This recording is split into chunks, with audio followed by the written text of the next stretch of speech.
The Orange Wine Region is a 3.5-hour drive west of Sydney through the Blue Mountains. We, however, were coming from the Hunter Valley, which brought us through the Goulburn River National Park. Our first stop was the village of Millthorpe, which is dotted with historic buildings made of bluestone. We met our group at Angalong Cellars, where we were welcomed to country in the native Wiradjuri tongue.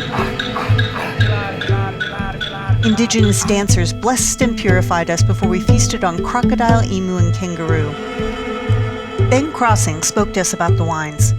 He's the general manager for this family business. His brother James manages their vineyard at the edge of the Orange region above ancient limestone caves. We visited with Nick and Tanya at Nashdale Lane. We went, this is above and beyond, so we created, and we call it legacy. And it's only when the vintage dictates the quality is that really high quality. So we have the Tempranillo. We caught sunset at Rowley, where they have made some scientific and technological advances that benefit the entire wine industry. French. We use French oak. We use a cooper that water bends the barrels. So it's about 25% new oak. We use a puncheon, so 500 litre. Sorry, my conversion. We finished our first day glamping in the Nashdale Lane Vineyard. Day 2 began with delicious local fare at the Agresta Grocer.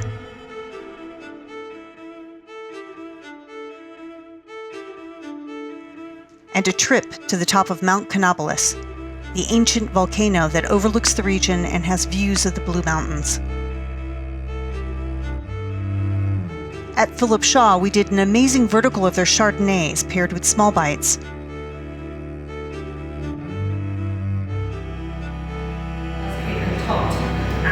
we have time, we'll go up to the winery and we'll have a look, but we have really good cooling in the sheds. They're all apple packing sheds, so they've got walls about this thick, and by the time you get down to the white cellar, it really doesn't fluctuate in temperature at all, so it's quite lovely down there.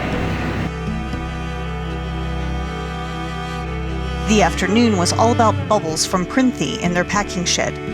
Owner Ed Swift and winemaker Drew Tuckwell served us sparkling wines that are under their Swift label, and we enjoyed oysters in abundance.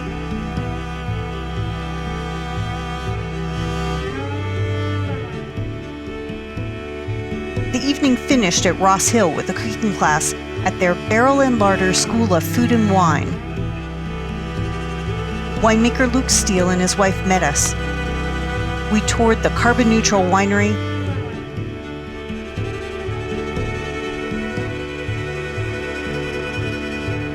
then settled in for a cooking class and dinner with Chef Michael Manners paired with Ross Hill wines.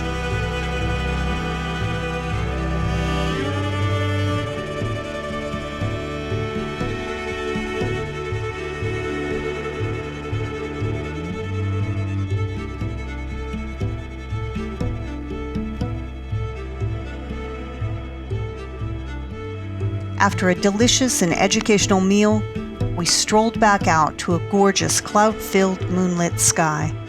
Our final night was at Byng Street Boutique Hotel, where they mix historic grace with modern elegance. There is so much to Orange, we barely scratched the surface, but the people of the region are warm and the food and wine exceptional. This brief overview gives you an idea of how much there is to take in. This is a great region. No, 2 days are not nearly enough to take in all of Orange. Just know that you'll want to return.